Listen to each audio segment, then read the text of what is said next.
ঢাকা 17 আসনে নির্বাচনী পথসভায় ইতিহাস গড়লেন জনাব তারেক রহমান। তারেক রহমানকে এক পলক দেখার আশায় পথসভা স্থলে শুধু মানুষ আর মানুষ। সেখানে উপস্থিত ছিলেন শিশু থেকে বৃদ্ধ, নারী, সকল বয়সের নেতাকর্মী এবং সাধারণ মানুষ।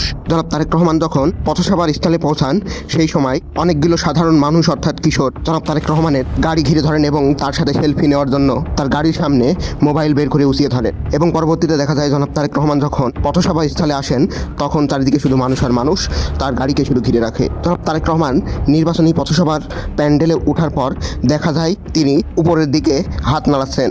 পরবর্তীতে ক্যামেরার লেন্সে দেখা যায় সেখানে জানালা, বেলকনি, প্রত্যেক বাড়ির যে যেখান থেকে পারছে মা খালারা জনাব তারেক রহমানকে দেখার জন্য অধীর আগ্রহে অপেক্ষায় ছিল।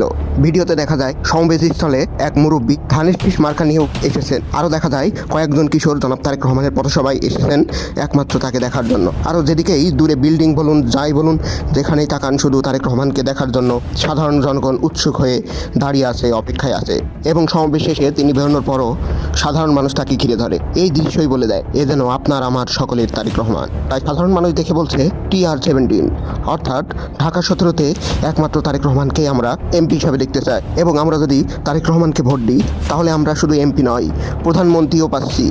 আর প্রধানমন্ত্রী হিসাবে তিনি আমাদের সকল সুখ দুঃখের পাশে থাকবেন ইনশাল্লাহ। তাই সবাই জোরে জোরে বলছে ভোটটা দিবে কোনখানে?